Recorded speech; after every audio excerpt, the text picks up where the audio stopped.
정신병 플러스 씹덕 콜라보. 나 오늘 엄마랑 청소년 심리센터 간다. 여기다가 눈을 컴퓨터 안 고쳐주고 도로 혼나서 새벽에 미친듯이 그렸다가 아침에 엄마가 내 밥 챙겨주려다가 출근충 그만두고 병원 가자고 하더라. 엄마가 무슨 게임 하냐니까 클로저스라고 했음. 총 게임이냐고 묻고서 사람 죽이냐고 묻던데 슬비는 사랑이고 유리는 약속의 하이브리드? 태아는 별빛에 잠겨라라고 말하니 이해를 못하네? 슬비는 내 인생의 전부인데? 근데 뭐 어렸을 때 저러면은 고칠 수 있지 않나? 약간 중2병 세건 것 같아. 무서운 귀신 종류. 세상에서 가장 무섭고 인간한테 해를 끼치는 최악의 귀신은 춤추는 귀신. 도망치세요. 원한이 너무 심하고 기억 후 인간한테 해를 끼치는 귀신입니다. 무속인을 불러서 하늘로 천도해야 되는데 인간한테 붙으면 엄청난 화가 생기는 건 물론이고 무속인도 감당하지 못할 정도입니다. 웃는 귀신은 집요하게 괴롭히면서 교활하게 웃습니다. 이 귀신이 당신을 보며 웃는다는 건 당신의 목숨은 이미 내 거라는 걸 점 찍어둔 겁니다. 물귀신. 물속에서 일반인을 죽여야 하늘로 승천하는 귀신입니다. 가장 악질적이며 인공수가 아닌 자연폭포, 강, 바다에 존재하는데 어둡고 비 내리는 밤을 좋아하고 한번 잡히면 당황해서 아무리 수영을 잘해도 허우적대며 죽습니다. 특히 강원도는 물귀신의 기가 엄청 센 곳입니다. TV 프로그램에서 해상구조 대원들은 단 한 명도 물귀신 본 사람 없다 이러는데 애초에 죽는 팔자가 아닌 이상 물귀신을 볼 수 있는 사람도 흔치 않습니다. 빠지고 죽으면서 물귀신을 보는 것이죠. 그 중에 가장 무서운 귀신은 웃으면서 춤추는 귀신. 웃으면 안 되는데. 나 왜 웃지 근데? 춤도 추고 싶어. 물놀이 하면서. 제발 도망치세요. 난 귀신 안 믿어. 이래도 좋습니다. 가까이 다가가지 말고 그냥 도망치세요. 엮이는 순간 큰일 납니다. 담 크다고 하시는 분들이 가까이서 접근해서 화를 당하시는데 귀신과 눈을 마주치는 순간 저 인간은 내가 보이나봐? 이러면서 호기심에 붙게 됩니다. 그리고 샤워할 때, 컴퓨터 할 때 어떻게든 인간을 테스트하려고 깜짝 등장합니다. 뜬금포로 귀신 얼굴을 보고 놀란 순간 붙는 거죠. 거봐 내가 보이네 깔깔깔깔 하면서요. 그 외에도 원귀, 눈 없는 귀신, 목 없는 귀신, 손만 남은 귀신, 갓난아기 귀신 등이 있는데 갓난아기 귀신들은 말 듣기가 어렵고 징하게도 말을 안 들어서 사람한테 해코지를 합니다.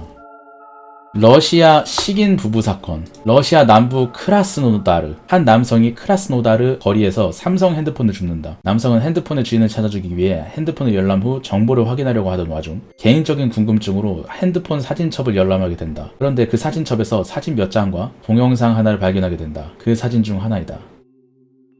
뭐야?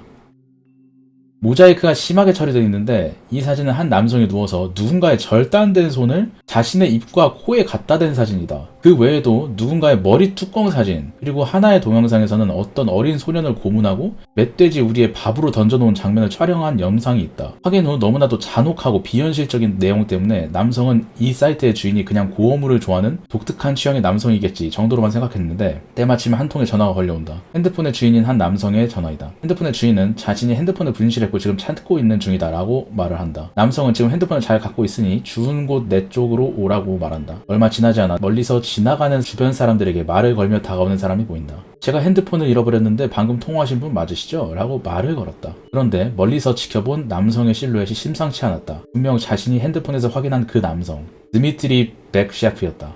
어느새 백셰프는 핸드폰을 주운 남성의 앞까지 다가왔다. 핸드폰 주우신 분 맞죠? 라고 말을 한다. 순간적으로 남성은 직감했다고 한다. 그 남성에게선 이상한 냄새가 났고 자신이 핸드폰에서 본 남성과 내 눈앞에 있는 남성이 서로 일치한다는 것을. 그 남성은 죽지 않았다, 모른다라고 거짓말을 하고 황급히 그 자리를 벗어났다고 한다. 이후 멀리 떨어진 경찰관에게 바로 핸드폰을 보여주며 자신이 핸드폰 속에서 본 것과 그 인물을 마주한 상황을 하나하나 빠짐없이 설명을 하고 경찰 당신의 몫이며 자신은 더 이상 이 일과 상관없는 사람이라며 그 자리를 회피한다. 그 후에 내용을 확인하고 나서 점점 이상한 낌새를 느낀 경찰들은 그 핸드폰의 모든 기록을 복원하기 시작한다. 엄청난 살인 흔적이 나오기 시작했으며 이 남자가 확실히 살인범이라고 확신하게 된다. 이후 이 남성을 체포해갖고 신문을 시작한다. 백셰프는 처음에는 자신이 죽인 게 아니라고, 폰 안의 사진들은 전부 우연히 보게 되어 촬영한 것이다 라고 변명을 했지만 복원을 마친 경찰들에게 그가 하는 말은 다 변명일 뿐이었다. 결국 자백을 하게 되는데 자신을 도와준 공범이 있다고 진술한다. 왼쪽의 여성이 공범 나탈리아 백셰프이다. 그는 백셰프의 부인이었으며 충격적인 것은 둘이 같은 군 사관학교의 남자는 군인, 여자는 의료기관에서 간호일을 하는 사람이었던 것. 이들은 사관학교 내 기숙사에서 지냈었다. 수색영장을 발부받은 경찰들은 사관학교 내 숙소를 조사를 들어가고 충격적인 장면을 봤다. 숙소 밖 쓰레기 더미에서 인체 부위가 발견된다. 여성의 머리, 건물 지하의 수많은 유골들. 이 숙소 내 모든 물건들은 대부분 피해자의 물건들이다. 첫 번째 사진은 인육 통조림? 두 번째 사진은 시신 머리? 눈에 올리브를 쑤셔 박았으며 주변에는 오렌지를 깔아놓고 후에 레몬을 끼워 넣은 장면을 찍은 사진이다. 본 사진에는 사진을 찍을 당시의 연도가 찍혀있으며 99년 12월 28일이다. 이것이 최초의 살인인지는 확신할 수 없다. 체포 당시 남자는 35살, 여자는 42살이었으니 체포 당시 2017년인 것을 보면 최초 살인 시점은 18년 전. 주변인들의 증언으로 나탈리아는 고기 파이를 만들어 주변 사람들에게 돈을 주고 파는 것을 부업으로 했다는 것. 학교 내 생도들에게 인육 통지름을 권하고 판매했다? 정신 상태가 정상으로 나왔대. 심리검사를 했는데 경찰들에게 인육을 맛봤을 때 그 느낌을 알면 자신들의 마음을 이해할 것이다 라고 말했다. 그럼 저 핸드폰을 줍지 않았으면 영원히 못 잡았을 수도 있겠네? 러시아는 어떤 곳일까? 공포 돋는 50대 관리인의 문자 메시지. 노처녀 아가씨, 당신에게 관심 없습니다. 착각하지 마세요. 딸 같아서 그런 겁니다. 연락이 아니라 이 세상에 살면서 다시는 보지 않았으면 합니다. 매우 불쾌해지네요. 정직하게 말하면 당신을 사랑하고 좋아했어. 하루도 당신 생각 안 한 적이 없어. 나이 때문에 당신을 좋아하는 것이 옳은 건지 고민만 하고 갈등해서 왠지 모르게 자꾸 보고 싶고 가까이 하고 싶고. 이런 감정은 처음이야? 어제 문자 보냈던 건 나의 진심이 아니야. 미안해. 나의 진실된 마음은 당신을 진실된 마음으로 사랑하고 있다는 것. 나는 스토커하는 그런 사람이 아니야. 그런 행동을 하는 사람으로 생각하지 않았으면 좋겠어.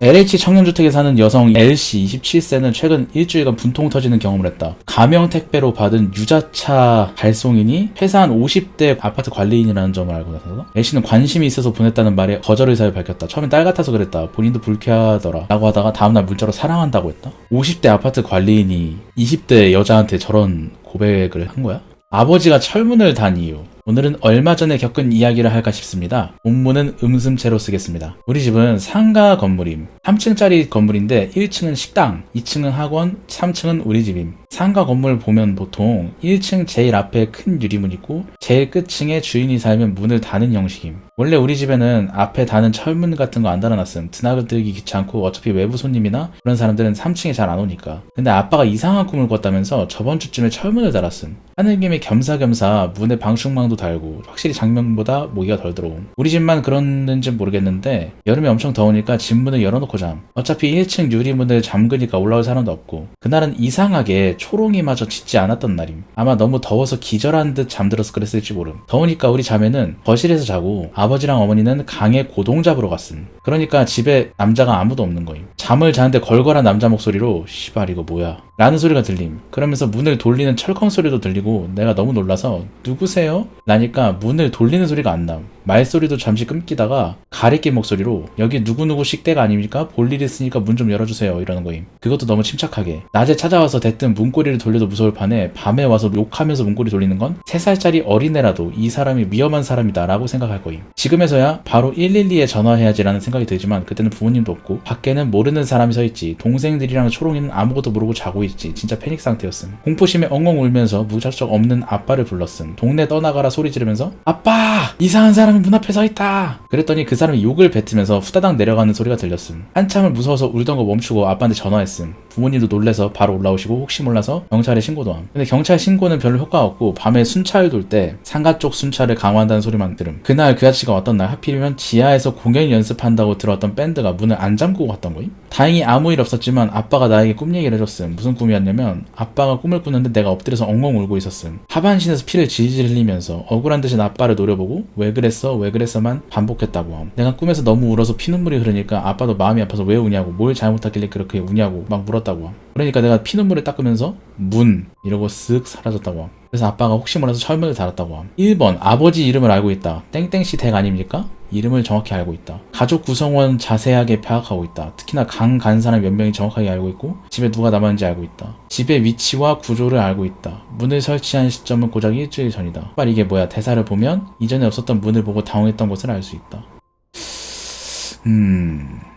최근 커뮤니티를 뜨겁게 달군 인터넷 저주 사건. 도도새야 네가 살 날리라고 했다? 살을 날린다.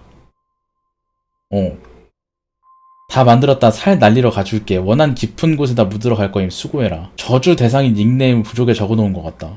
아 여기 도도새라고. 그냥 안 하면 안 됨? 이미 차 시동 걸음. 그냥 하지마. 네가 뭔데 날 기만함? 미안해. 사과해라 씨벌려나. 알아서 사과할게. 미안해. 대들어서 죄송합니다. 도도새.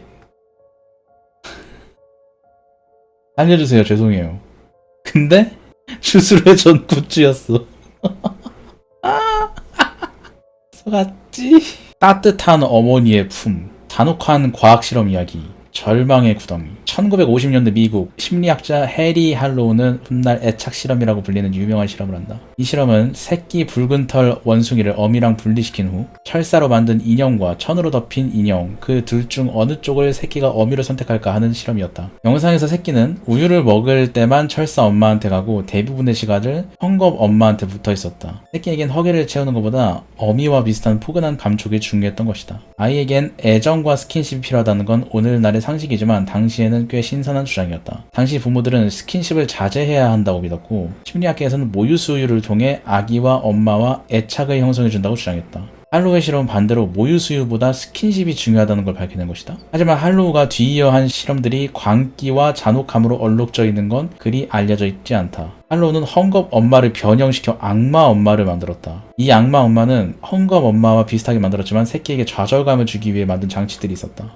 격렬하게 흔들거나 캐터필드가 튀어나와 새끼를 떨어뜨렸고 심지어 가시가 튀어나와 고통 때문에 앉지 못하는 경우도 있었다. 이 악마 엄마에 대한 새끼의 반응은 처절했다. 새끼는 공포와 고통을 느끼면서도 엄마 인형을 포기하지 않았다. 장치가 멈추고 잠잠해질 때면 다시 다가가 인형을 알았다. 새끼 원숭이가 생각보다 쉽게 포기하지 않자 할로우는 보다 강력한 충격을 주는 장치를 만들기로 했다. 절망의 구덩이라는 이름을 붙인 장치는 독방에 감금한 장치였지만 환경은 훨씬 혹독했다. 적은 깔때기처럼 기울어져 있는 구조여서 기어 올라도 다시 아래로 미끄러지고 운 좋게 올라간다고 해도 뚜껑으로 덮여 있어서 탈출은 불가능했다. 장치에 감금된 원숭이는 처음 하루 이틀은 탈출을 시도했지만 소용없었고 이내 곧 비좁은 바닥에 웅크린 채 가만히 있었다. 이렇게 좁은 공간에 갇혀 어미의 애정도 다른 원숭이와 사회적 접촉도 심지어 빛도 차단된 환경에서 30일에서 1년간 격리되는 실험은 새끼 원숭이의 정신을 완전히 망가뜨리기에 충분했다. 장치 밖으로 나온 원숭이는 몸을 웅크린 채 무기력하게 시간을 보냈다. 스스로를 껴안거나 사육장을 반복해서 빙빙 도는 이상 행동도 보였다. 실험한 12마리 원숭이 중 2마리는 버식증으로 죽었다. 이 원숭이들은 다른 원숭이들과 어울리지 못했다. 지나치게 겁을 먹거나 공격성을 자제하지 못했다. 할로우의 말을 이용하자면 그들의 사회적 노력은 애처로웠고 성적인 노력은 처량했다. 그리고 실험은 여기서 끝이 아니었다. 할로우는 이 원숭이들이 어미가 되었을 때 행동을 알고 싶었다. 하지만 사회성이 결핍된 이 원숭이들은 짝을 맺고 새끼를 낳지 못했다. 그래서 할로우는 구속장치를 만들어 암컷 원숭이를 묶어두고 강제로 임신시킨다. 이렇게 어미가 된 원숭이는 새끼를 돌보지 않았다. 새끼를 안아주지 않고 방치했다. 방치된 새끼는 그나마 운이 좋은 편이었다. 일부 어미는 새끼를 짓누른 채 손발을 잘근잘근 씹거나 새끼의 머리를 으깨서 죽였다.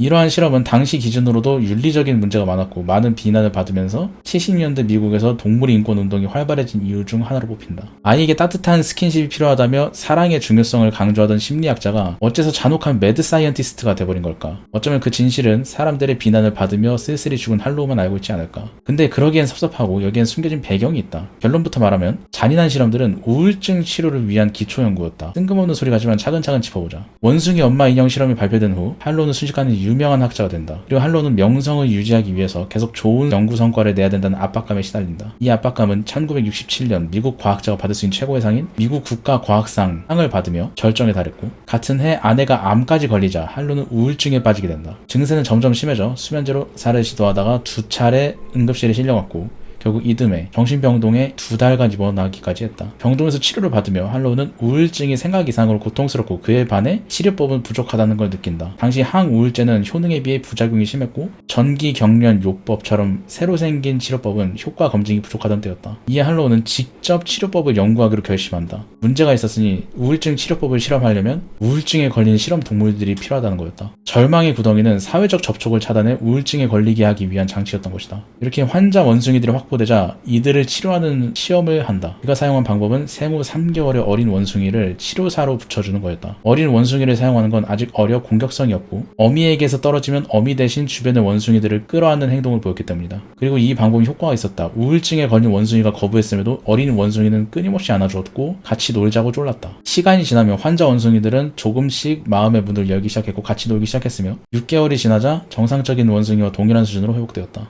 이러한 회복은 가장 잔인했던 실험에서도 나타났다. 강제로 임신해서 새끼를 돌보지 않았던 어미들이 기억날 것이다. 어미가 새끼를 철저하게 무시했음에도 새끼들은 어미를 포기하지 않았다. 끈질기게 어미에게 달라붙고 애정을 구걸했다. 그렇게 4주가 지나자 어미는 결국 새끼를 받아들였다. 새끼를 안아주고 정상적인 어미들처럼 새끼를 돌봤다. 실험이 상당히 비윤리적이긴 했지만 끔찍한 점이 우리에게 말해주는 바가 있다 생각한다. 관계의 단절과 고립이 사람을 얼마나 잔인하게 망가뜨리는지, 그리고 그렇게 망가진 사회성이 누군가의 따뜻한 보험과 손길로 회복될 수 있는지를 말이다. 엄마와 떨어지자 인형을 엄마처럼 껴안았던 새끼 원숭이처럼 사람도 무언가 대체제를 통해 허전함을 채우고 싶은 게 아닐까. 이건 좀 상징적인데요. 좀 뼈가 있는 사진이네. 안아줘. 일본 예능에서 불타 죽은 노인 괴담에 대한 이야기. 2003년 후지TV에는 지루한 귀족이라는 방송이 있었음. 세상의 모든 것에 질려서 지루해진 귀족이라는 설정으로 놀랍거나 웃긴 VTR 화면을 보여주고 설정답게 웃으면 벌을 주는 형식이었음. 방송에서 어느 날 유체이타라고 불 위를 걷는 할아버지를 섭외함. 할아버지는 상자 하나 정도의 크기의 불 위를 걸을 수 있는 능력이 있었는데 혼자 외롭게 살고 있어서 관심받고 싶은 마음에 이런 일을 했던 걸로 보여짐. 방송 내용은 원래대로라면 상자 하나를 해체해서 널려놓은 크기의 불 위를 걸을 예정이었는데 스텝이 자극적으로 만들기 위해서 등유 3리터를 준비해서 노인에게 뿌리게 함? 온도는 1000도로 넘어갔음. 사람이 견딜 수 있는 수준이 아니었고 스텝들이 중단시켜야 했지만 누구 하나 말리지 않았음. 허리까지 오는 불 위를 걸었고 너무 고통스러운 나머지 중간에 뛰어나오게 됨. 이미 다리는 까맣게 타 있었고 스스로 걸을 수 없게 된 상태였지만 스텝은 출연료 2만엔을 주고 택시에 태워서 집에 보내버림. 그 뒤로도 연락은 일치 없었음. 5일 후 할아버지는 상태 악화되어 발작을 일으키게 됨. 병원에 실려갔지만 화상으로 인해 다발성 장기 부전이 와서 생사를 헤매게 됨. 병원 측은 사건의 가능성을 의심하고 경찰에 신고하게 되고 조사가 시작됐지만 후지TV에서는 그런 방송 자체가 없다고 말했고 경찰은 이를 믿고 할아버지의 거짓말이었다고 생각했으며 수사를 접은. 할아버지가 병원에서 생과 사를 넘어들고 있을 게 지루한 귀족에서는 그날 촬영했던 VTR을 방송했음. 너무 가혹한 내용에 시청자들은 항의하고 방송국 측은 피해자의 형 부부에게 사과하게 되지만 실제로 사건이 일어나게 된 이유는 노인이 요구해서 그렇게 했다는 식으로 형 부부를 속임? 후지TV는 줄이 닿아있던 경찰 고위 관계자에게 부탁해 사건을 은폐시킴. 할아버지는 걷기는커녕 일어나지도 못했고 병원에 있다가 몇 년 후 2007년 화상으로 인한 심부전적으로 사망하게 됨. 이 사건은 몇몇 관계자들만 알고 시시하다가 2012년 주간 문춘이라는 주간지에 의해 외부 언론인에 의해서 폭로됨. 내용에 따르면 당시 스텝의 증언으로 할아버지가 본인이 유체이타를 하고 고이즈미 총리를 만났다고 말하는 등 치매의 증후가 있었다고 함. 스텝도 이를 알았고 촬영 후에 이 영상이 위험하다고 인지했지만 방치하고 방송해버림. 이 전대미문의 사건에 대중들이 동요하고 여러 반응, 시위, 서명운동도 했다는데 후지텔레비는 한 번도 반응하지 않음. 그냥 무대응으로 일관. 이게 비방이거나 루머였으면 고소하거나 대응이 있었을 때 그냥 아예 무대응? 지금 일본 쪽에 이 사건을 대해 아는 사람이 거의 없다고 한다? DC인의 오싹오싹 공포썰. 귀신인 사진이 있으니까 조심하세요.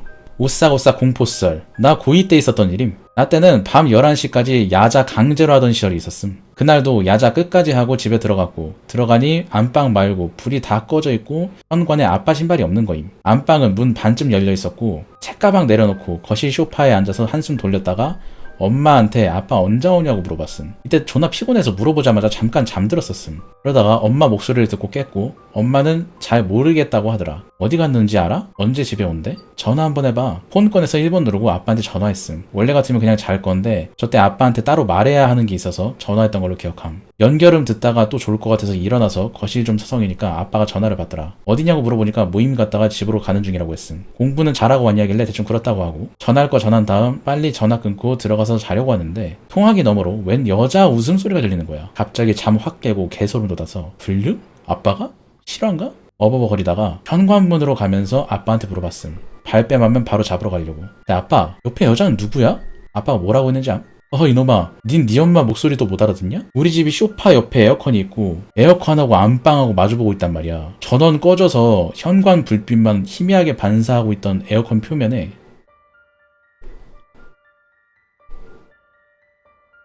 완전 무표정한 얼굴로 웬 여자가 큰 방 앞에 서 있었음. 존나 무서워서 소리 존나 지르고 고개를 돌려서 안방 쪽을 봤는데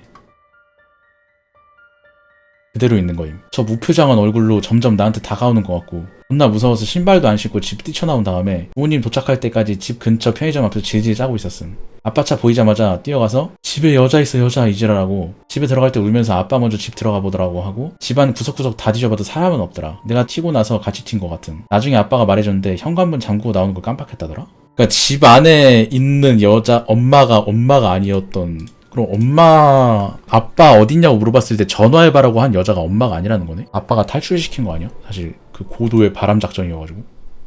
속이 메서꺼워지는 실제 도박 중독 후기. 제가 몇 년 동안 인터넷 사설 도박으로 돈 다 날리고 엄마까지 빚을 쌓이게 하고 집안 털털 망가뜨려보는 사람인데요. 예전에 글을 올려서 아실 분은 아실 겁니다. 긴 글이 될지 모르겠지만 제 이야기 좀 하겠습니다. 돈 잃고 신세한탄하고 위로받고 싶어서 그러는 거 아닙니다. 욕하실 거 알고 있습니다. 정신병원에 가고 싶을 정도로 진짜 죽고 싶습니다. 우선 3년 전 실시간 사다리라는 게임이 등장하고 갑자기 거기에 꽂혀서 지금까지 잃은 돈이 얼마인지 감이 안 옵니다. 대략 2억 정도 이상 해먹었네요. 지금 빚이 정확히 1억 돌파했습니다. 올 1월까지 다니던 직장에서 계속 몰래 공금을 빼내서 도박하고 다시 메꾸고 반복하다가 다음날 시제를 확인해야 하기에 항상 바로바로 지인 및 엄마가 메꿔줘서 걸리진 않았죠. 근데 그 짓거리가 쓰레기고 지겨워서 회사를 그만둡니다. 도박 끊으려고요. 큰맘 먹고 돈을 안 만지는 직장 가서 도박 끊고 싶어서 그만뒀는데 근데 그것도 순간뿐. 1월에 회사 그만두기 전에 4금융권에서 받을 수 있는 대출을 모조리 받습니다. 그리고 며칠 만에 2천을 다 있습니다. 그리고 2월 한 달을 쉽니다. 매달 갚을 돈이 엄청난데 한 달에 쉬니 감당이 안 됩니다. 그 달에 150 나가는 대출 빚을 엄마가 대신 내줍니다. 그리고 엄마가 조그마한 식당을 하시는데 신용불량자라 제 앞으로 사업자가 잡혀 있습니다. 하나머니 사업자 간편 대출 300을 몰래 대출받습니다. 3일 만에 다 있습니다. 3월 달에 친구 따라 거제 조선소 들어갑니다. 팀장에서 여기저기 사정 좋지 않다고 윗지방 육지에 가서 일을 잡을 테니 접자고 하고 팀원들을 다 철수시킵니다.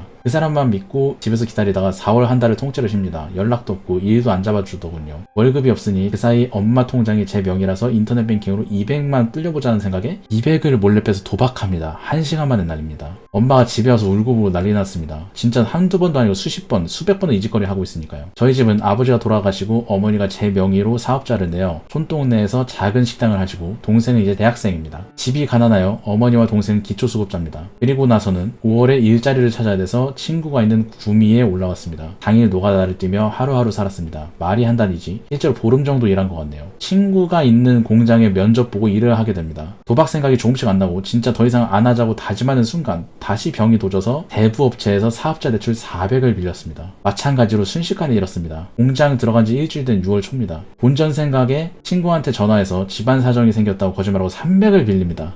그 대출금 400이 아까워서 찾을 생각이에요. 수십 번 수백 번 이렇게 똑같이 있는데도 그 순간이 되면 눈이 돌아갑니다. 몇 시간 만에 다 있습니다. 밤에 그 친구 집 찾아가서 다 까놓고 말하고 미안하다고 울고불고 금방 갚겠다고 다짐하고 나옵니다. 그 이후 6월부터 9월까지도 돈이 생기면 계속 조금씩 도박했습니다. 9월 초 엄마가 이모부에게 저를 데려가서 큰맘 먹고 다 얘기합니다. 지금까지 있었던 일을요. 1금융 2천 제외하고 저축은행 대부 업체에서 총 빚이 5천 가까이 되니 이자만 해도 감당이 안 됩니다. 엄마가 사정을 합니다. 달에 150씩 3년 안에 갚겠다고요. 이모부에게 빌려서 대출 회사 다 상환하고 이모부에게는 달에 150씩 5천원 갚으면 되니까요. 저도 옆에서 다시는 안 하겠다고 다짐하고 그렇게 나왔습니다. 감사하게도 일주일 뒤에 5천을 빌려주셨습니다. 엄마가 직접 전화해서 모두 갚습니다. 근데 이게 오히려 문제가 됩니다. 5천을 다 갚으니 신용도가 좋아지고 농협 마이너스 2천은 그대로 묶였지만 저축은행 대부 쪽은 다 갚았으니 대출이 너무 잘 됩니다.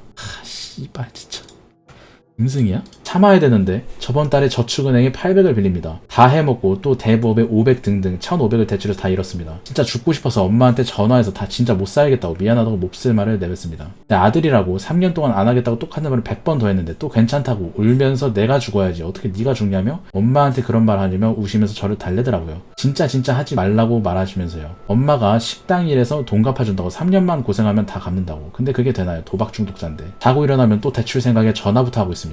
그 결과 저번 주 금요일날 SBI 저축은행의 사익돌 대출 18.5%에 1000만원을 또 빌립니다. 다음날 토요일부터 자정 넘어서 새벽까지 실시간 사다리 그리고 MGM으로 1000만원은 모두 날립니다. 진짜 죽고 싶어서 새벽에 번개탄 사와서 차에 있었는데 눈물만 나고 억울하고 미치겠더라고요. 울다가 차에서 잤습니다. 죽고 싶은데 용기가 없더라고요. 바로 집에 갔습니다. 엄마한테 또 고백했습니다. 1000만원 잃었다고요. 또 오시고 이젠 진짜 못 살겠다고 저 때문에 통장에 돈도 못 넣으시고 제 빚 한 거 메꿔주려고 친구들한테 2천 이상 빌리셨답니다. 부끄러워서 고개를 못 들고 다닌다고. 저도 회사 다닐 맛도 없고 신경 쓰고 스트레스 받고 도박 생각하니 심장이 아프더라고요. 그래서 그냥 이번 달까지만 하고 집으로 내려오겠다고 하고 엄마도 차라리 식당 일 좀 도와주고 쉬다가 집 근처에서 일을 하라 합니다. 저 때문에 신경 써서 몸에 병이 생겼다고. 그리고 구미 올라왔는데 다시 대출 1000만원 더 받고 어젯밤부터 방금 전까지 그대로 다 잃었네요. 사다리, MGM, 파워볼 그냥 아무거나 찍는데도 50만원씩 14연패 했습니다. 진짜 1000만원이 순식간에 날아갔습니다. 대출도 더 이상 안 됩니다. 손가락 자르고 싶고 엄마랑 동생 생각하면 눈물밖에 안 납니다. 4년 전에 불법 도박 실시간 사다리 빚 생기고 이종값 4년 후인가 봐요 이게. 언제 그랬냐는 듯 정신 못 차리고 도박에 손을 댄 지가 4년이 넘었네요.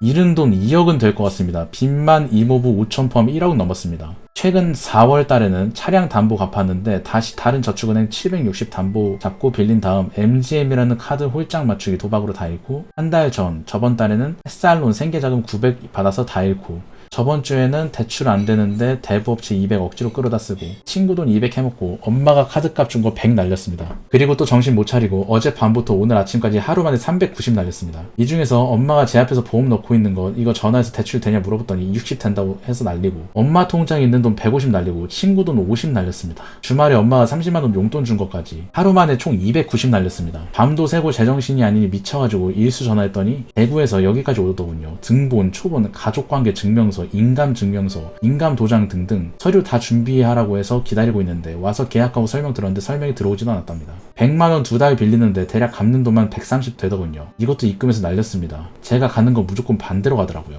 이제 진짜 갈 때까지 갔네요. 엄마 식당 하는데 돈 없어서 매일 돈 빌리고 계속 개고생하는데 뻔히 알면서 또 엄마 통장에 있는 돈 100 빼서 날렸습니다. 3시 넘으면 엄마가 아실 텐데 이제 진짜 울면서 안 하겠다고 약속하는 것도 뻔히 거짓말이고 지치고 역겹네요. 진짜 죽고 싶네요. 예전에 죽고 싶다 해도 겁이 나고 돈 잃었으니 하소연하고 위로받고 싶은 심정이고 자도 안 해봤습니다. 근데 지금은 몽롱하네요. 죽는다 해도 아무런 기분이 들지 않을 것 같아요. 그냥 가고 싶네요. 6년 전에 돌아가신 우리 아빠, 평생 고생만 하고 돈 한 번 못 만지고 60을 바라보는 우리 엄마, 어렸을 때 맨날 잔소리하고 때리고 했지만 하나밖에 없는 제 여동생, 생각하니 그냥 눈물만 나고 멍합니다. 우리 가족 평생 일하고 장사해도 사기 당하고 빚 갚는다고 통장에 돈 1000만원 이상 있었던 적이 없는 우리 가족인데 제가 4년 동안 2억 이상 잃고 작년부터만 해도 7천 이상은 해먹었습니다. 미안합니다 엄마.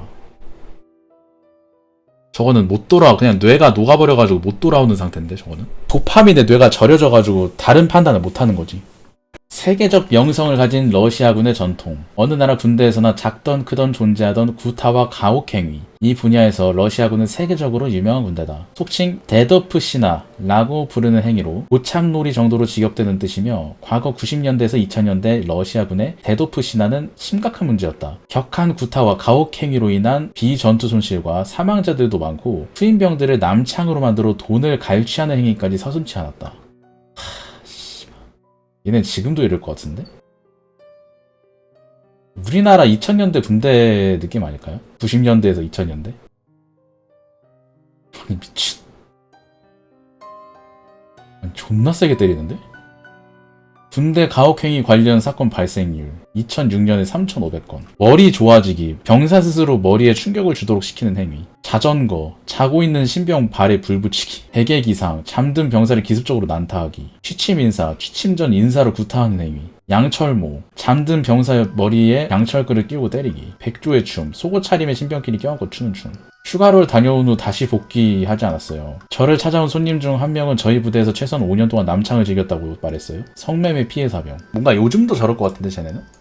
사람 손에 드릴 돌려보고 싶다는 고어 전문방 톡방? 징역 8월 복역이 끝나는 고어 전문방 사건? 이씨? 카카오 오픈 채팅 고어 전문방? 뭐 하는 거야? 예리엘님 댁 놀러 갔다가 머리를 얻어왔어요? 사진이 잘 안 보여요. 멀어요. 누구 머리예요? 많이 안 깨졌으면 좋겠어요. 급하게 잘라서 확인도 못했어요? 이씨가 인증사진을 올린 온갖 동물 학대 흉기. 이씨에 의해 잔혹하게 살해당한 고양이. 고어 전문방 관련 카카오 오픈 채팅 내용. 제가 예전에 동물이나 사람 죽이는 거 충동될 때 어떻게 하냐고 물어보거나 아니면 동물 합법적으로 죽이는 방법 같은 거 물어보고 그랬는데요. 고민 상담 카페에서 정지 먹음. 진짜 고민이었는데. 전 드릴로 사람 한번 손등이나 발등 관통해보고 싶네요? 그냥 관통하는 게 아니라 빙글빙글 돌면서 그 근처 살, 근육, 힘줄, 인대 다 끊어놓거든요. 제 생각엔 가장 오랫동안 아플 거라고 생각됩니다. 행매장님 손가락 하나 자르고 싶다고 했잖아요, 저번에. 아니 근데 저 고어를, 저 자부심을 가지고 있는 건 나 진짜 존나 이해가 안 가네. 저러다가 고양이 괴롭히고 고양이에서 더 큰 짐승 괴롭히고 그러다가 사람 괴롭히는 거잖아. 나 진짜 이해 안 간다 저런 거. 왜 저러는 거야? 저게 약간 멋있다고 생각하는 건가? 90년대 한국을 뒤흔든 혈액형 살인사건. 90년대 강남의 한 아파트. 사건에 대한 남편의 진술. 4차까지 회식 후 2시 귀가. 그 이후 기억이 안 남. 오전 6시에 목이 말라서 깸. 방에 피가 고여있고 옆에 칼이 놓여져 있음. 놀라서 거실에 뛰어나가니 아내가 죽어있다. 부검 결과 가슴에 14회? 방에 가보니 아들 역시 사망. 칼로 4회. 젓가락으로 9회? 딸도 사망. 가슴에서 등으로 관통상. 외부 침입의 흔적이 없다. 남편 옆에서 칼이 발견되고 새벽에 귀가하여 새벽에 일어나고 경비원이 부부싸움 하는 소리를 듣고 등등. 남편은 살인 용의자로 지목. 이렇게 자꾸 펑펑펑펑 이렇게 하면 딱 한 방향만 나옵니다. 그래서 그걸 보면 스스로 했다 이렇게 알 수 있고, 남편이 하얀 옷을, 바지도 하얀 걸 입었던 걸로, 와이셔츠 위에 피가 한 방울도 안 받았어요. 부검 결과 아내가 칼에 찔린 방향이 일치함. 남편 옷에 피가 튀지 않음. 사건의 진실은? 남편 O형, 부인 O형, 사건 2년 전. 나 오늘 혈액형 검사했는데 A형 나왔다? 당신 O형이고 내가 O형인데 윤철이가 왜 A형이야? 이후 남편의 의심이 시작되고 새벽 2시 25분 여자의 비명소리가 치료해서 팔에 들렸다. 텔레비전 안테나가 부러져 있다. 탁상시계와 머리핀이 바닥에 떨어져 있었다. 그 소리를 경비원이 들었는데 범인은 바로 아내. 아내가 아들과 딸을 살해한 후 자살한 것. 아들은 더 많이 찌른 것은 남편을 아들에 투영시켜서 그런 것이라고 분석. 사망 전 남편 옆에 칼을 두고 다시 거실로 들어와 사망한 것은 아내의 분노가 굉장히 크고 남편이 이렇게 만들었다고 보여지게 함. 아내는 14번 찌르면 때 주저흔이 전혀 없었음. 아니 자기를 어떻게 14번을 찌르지 가슴을? 죽을 때까지 주저하지 않고 자기를 계속 찔렀다는 거야? 그리고 이 사건의 마지막 O형으로 알고 살아온 남편은 A형이었음? 미국 연예인들의 할리우드 괴담들. 우리 엄마는 희생당했어 알겠어? 마이클 존은 그는 어때? 그의 아빠는 그지? 빌 코스비 그의 아들 맞지? 닥터들의 그의 아들도 말이야. 할리우드에선 많은 사람들이 사라져. 느낌상 그런 일이 많다고. 통제하고 트라우마에 걸리게 하기 위해 그들을 수익화하고 트라우마에 걸리게 하지. 할리우드의 연예인을 통제하기 위해 가족들을 희생한다. 본인의 가족도 그 희생자라고 말하는 카니? 저때 카니가 아직 멀쩡할 때 아닌가? 조만장자인 카니에는 너를 정신병동에 넣을 수 있다고 협박하는 헬스 트레이너 할리 페스터나크가 카니에게 보냈던 문자. 트럼프를 지속적으로 지지하기 시작했을 때 받았던 문자라고 함. 카니에는 전에 트럼프 당선 후 정신병동에 본인 의지에 반해 들어간 적이 있고 거기서도 본인은 멀쩡한데 한 정신성 약물을 억지로 먹게 해서 아무 생각도 못하게 만드는 좀비로 만들었다고 함. 카니에는 비밀 조직이 이런 개인 트레이너를 연예인들에게 붙여서 하나하나 사상주의, 협박 등으로 개별 관리를 주장한다고 보임. 나중에 할리 페스터나크는 여배우 엘렌 페이지와 함께 있는 모습이 공개되며 엘렌 페이지의 성전환에 영향을 미치지 않았나 의심도 받았음. 엘렌 페이지가 이제 그 인셉션에 나왔던 배우. 나중에 엘리엇 페이지로 갑자기 성전환 수술을 했죠. 멜 깁슨. 감독 1. 가장 역겨운 고문들에 대해 말하면서 즐거워함. 감독 2. 여자는 영화에서는 벗거나 죽거나가 좋지 둘 다면 환상적이고 헐리우드 고위층들이 비정상적이란 멜 깁슨. 데이브 샤펠. 할리우드에서 영화의 흑인 남자들을 커리어 동안 한 번씩은 드레스를 입게 한다고. 그래서 와 저 사람 이상한 드레스를 입고 있네 한 적이 있지. 이게 나한테도 일어났어. 마틴이랑 영화를 하고 있었거든. 영화는 잘 되고 있었어. 트레일러에 들어갔는데 잘못 들어온 것 같은 거야. 왜냐면 드레스가 있었거든. 작가가 들어오더니 엄청 웃긴 씬이 있는데 주인공이 감옥에서 탈출할 때 착륙을 변신생일 드레스를 입는 거예요. 코스튬? 난 안 할래요. 불편합니다. 처음부터 적혀 있었어야죠. 불편하지만 엄청 웃긴 장면인데요. 다른 유명한 사람들도 했다고요. 유명한 사람들 다 했는데 별로였잖아. 그냥 안 하면 어때요? 이후 감독과 프로듀서 등이 와서 설득하더니 결국 포기하고 10분 만에 대본이 완전 다른 대본으로 바뀌었다고. 이상하게도 할리우드에서는 흑인 남자 연예인들은 한 번은 우스꽝스럽게 여장을 한다는 데이브 샤펠. 저스틴 비버는 어릴 때부터 사건 사고가 많고 개짓거리를 한 걸로 많이 유명함. 자는 너무 어릴 때 성공해서 그렇다 말하고 누군가는 할리우드가 어린 그를 잡아먹었다는 다소 음모론적인 의견을 낸 사람도 있음. 놀랍게도 게이 포주로 구속된 미국 프로듀서 퍼프 데디와 어린 비버가 함께 있는 영상이 발굴되면서 혹시 저스틴 비버도 퍼프 데디한테 성행을? 이라는 의심을 자아냄. 저스틴 비버의 Yummy라는 노래는 상류층 늙은이들이 형형색색의 음식을 먹는 뮤비와 함께 제작됐는데 위 사실이 발굴되기 전에도 묘하게 위화감이 있다는 평이 있었음. 저는 저스틴이 업계를 폭로하는 것을 전적으로 지지합니다. 저스틴, 우리 모두 당신을 실망시켰어요. 케빈 하트. 켈리 클락슨과의 인터뷰에서 켈리 클락슨이 이런저런 일을 겪었을지 모르겠지만 내가 하기 싫은 걸 하는 대가로 몇십억을 투척한다는 사람들이 있어요 라고 하니까 갑자기 조용히 하라는 제스처를 하는 케빈 하트?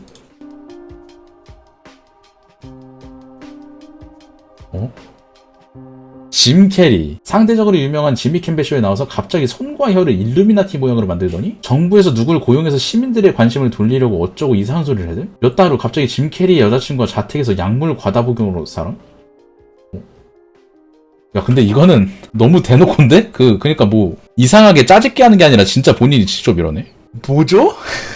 잠깐만, 미정결 또 너야? 깨달은 자들이 전했던 2023년 10월 4일 좀비 사태? 점점 세상이 갈수록 통제를 당연시하고 전체주의적으로 가는 것 같은 느낌이다. 나는 이 컨텐츠가 싫다 하는 단순한 의사표현도 누군가를 기분 나쁘게 할 수 있으니까 못하게 하고 인간이 느끼는 감정들을 그냥 다른 누군가가 불편하니까 틀어막는 추세가 수십 년 동안 점점 강해진다. 가장 유명한 글이죠. 눈을 떴구나. 미정갤로 오거라. DC 인사이드에서 속칭 깨달은 자들이 모인 갤러리, 미국 정치 마이너 갤러리, 뇌 조종으로 우울증 극복. 이거 우연이냐? 조심해. 사람 많은 곳 가지마. 족신 음모론자 갤러리들이라고 자주 놀림받고 있지만 원래 외눈박이 세상에서는 두 눈을 뜨고 있는 사람들은 놀림받는 법. 왜군 측에서 큰 공을 세운 선무공신 원균처럼 후대는 그들을 어떻게 평가할지 모르는 법이다. 바야흐로 2023년 10월 4일 미정겔에는 한 가지 떡밥이 크게 점화됐는데 좀비 사태 안 믿는 애들인데 정신 차리게? 좀비 시그널. 오늘 밤 현사태, 내일 새벽 시작 대처법, 좀비 사태. 전 세계로 14GHz 신호 1분 동안 3번 방출? 자기 전에 꼭 체크하세요. 이건 바로 2023년 10월 4일 오후 11시 대한민국에 좀비 사태가 일어난다는 것? 이런 실험 결과를. 레이저 자극으로 곤충을 쫓는 쥐. 파란 빛을 비추면 뭔가 조작 가능한가 봄. 접종자들 몸 안에 그래핀이 빛 신호를 받고 특정 세포 신호 차단 및 방출한다. 그러니까 백신 말하는 거야? 백신 맞은 사람들이 이걸로 조종한다. 지금 우리 학교는 드라마 이거 백신 상황 밑바가는 것 같다. 넷플릭스에서 하는 드라마 감독이 의도한 거겠지만 중간중간 좀비 사태 때 생존 방법 은근히 알려주는 것부터 시작해서 RNA 구조가 변형된다는 말 나온 것도 그렇고, 사실 미정계에서 뜬금없이 좀비 사태를 주장한 건 이때가 처음이 아니었다. 예전부터 그들은 꾸준히 좀비 사태 가능성에 대해서 탐구하고 있었던 것. 진실을 깨달은 그들은 이미 몇 년 전부터 계속 사람들에게 사악한 딥스가 바이러스와 5G를 이용해 사람들을 좀비로 만들 것이라 경고했던 것이다. 그런데 왜 하필 2023년 10월 4일에 좀비 사태가 벌어진다고 경고할 걸까? 10월 4일 당장 그날에는 아무 일도 벌어지지 않은 것처럼 보일 수 있겠지. 내 생각에 뭔가 실제로 실행에 옮긴 듯하다. 서태지의 10월 4일, 젊은 시절 참 좋아했던 노래인데 뜬금없이 왜 그날이 제목일까? 나는 그저 서태지라는 인물을 개인적으로 기억할 만한 날이겠거니 했다. 서태지가 딥스 아젠다 홍보 역할을 해왔다는 사실을 고려하면 예고도는 계획으로 보는 게 요즘 상황에서는 더 합리적인 추론이다. 난 올해 가을에 좀비 사태 발발 시점을 얘기해놨다. 서태지 노래 10월 4일.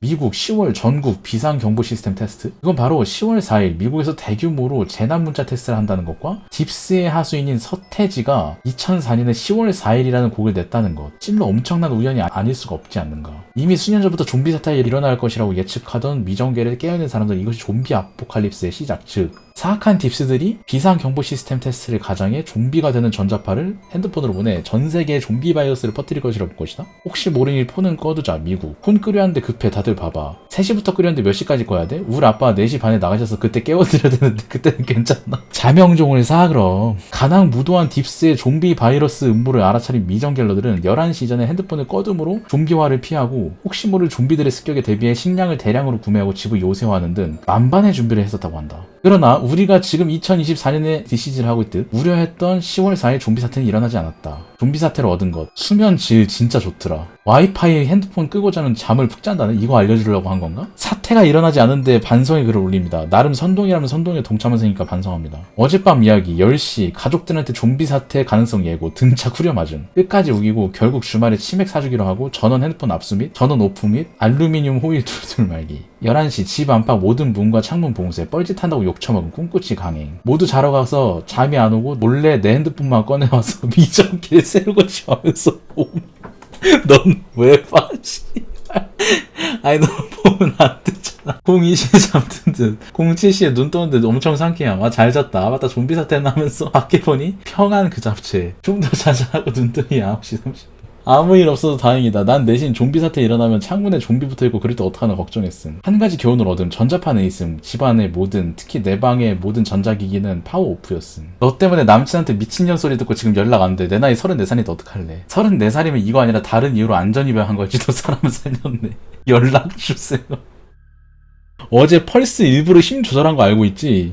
또 힘 조절을 했대. 팩트만 정리해봐라. 어제 분명히 펄스 방출 실험이 있었다. 세상은 겉보기에는 별다른 변화가 없다. 미정계를 동시다발적으로 속았다. 가족들이 화낸다는 글 올라온다. 여기까지 보고도 모르겠냐? 딥스 입장에선 딱 미접들만 빼고 모두 좀비로 만들어야 되잖아. 깨어난 자들이 가족, 친지, 친구들한테 진실을 알리는 딥스에겐 존나 불편하겠지? 사회 속에서 깨어난 자들의 신뢰도를 낮춰야 더 많은 NPC들을 죽일 수 있지 않을까? 어제 펄스 방출은 일부러 표면적으로 별 문제 없이 조절한 거다. 그래 아침에 깨어난 자들의 말을 들은 NPC들이 역시 그놈들이 바보고 멍청이야 내가 속았어 라면서 깨어난 자들을 안 믿게 되고 10월 11일 본게임 때 더 많은 사람들이 방어막 없이 그대로 펄스에 노출될 거 아니야. 일부러 조절을 한 거다. 10월 11일이 진짜고 12일 아침부터 우리가 아는 세상은 끝나는 거다. 세 가지 지켜라. 자, 두꺼비집까지 내려야 돼. 두꺼비집 내리고 냉장고는 펄스 방출 끝날 때까지 열어놓고 머리, 창문은 2중 이상 은박지로 싼다. 이거 3개가 무조건 지켜져야 본게임 때 살아남을 수 있다. 가족, 친지가 거부하면 때려 살아도 지켜라. 진실은 모르는 법이다. 진짜 미정계는 씨발 도대체 어떤 곳일까요? 중국에서 댓글 4만 개 달린 못 박힌 소고기탕. 아니 못이... 중국의 식당에서 소고기탕을 사먹는 못이 나옴. 정형외과에서 사람한테 쓰는 티타늄 못임. 동물한테 사용하기엔 못이 비싸서 소에겐 사용하지 않고 인간에게 사용하는 못인데 왜 소고기탕에서 인간이 사용한 티타늄 못이 나왔는지 의견이 분분함. 댓글 하나 때문에 난리남. 인육 먹는 사람은 알겠지만 저거 사람 허리에서 자주 나와? 인육 먹는 사람은 알겠지만? 사람을 자주 먹는 친구들은 모두 티타늄 못이 사람의 허리 부분에서 많이 나온다는 것을 알고 있다? 경찰에 신고하세요. 이건 정형외과 수술용 삽입 주문입니다. 못에 번호가 있는지 봐라. 번호가 있다면 당첨 축하한다. 확률이 티타늄 못일 것이다. 이 물건을 넣는 비용은 소 반마리 값어치가 있다. 내가 의과대학에 다니니까 1학년 해부학 수업부터 고기를 먹지 않다가 3학년이 돼서 고기를 먹게 됐는데 꼬리말린에 담긴 대체 선생님의 장기 근리 문화는 쇠고기와 똑같아서 나는 어떤 고기도 먹을 수 없었다. 건축 자재는 나사 못을 일자 또는 십자 못을 사용하지만 이 못의 부세홈은 사각형이고 보통 굴 못은 미끄럼 방지용 못을 사용한다. 과연 여기까지가 남양 특집 10탄이었습니다. 다음에 또 기회가 된다면 하도록 하겠습니다.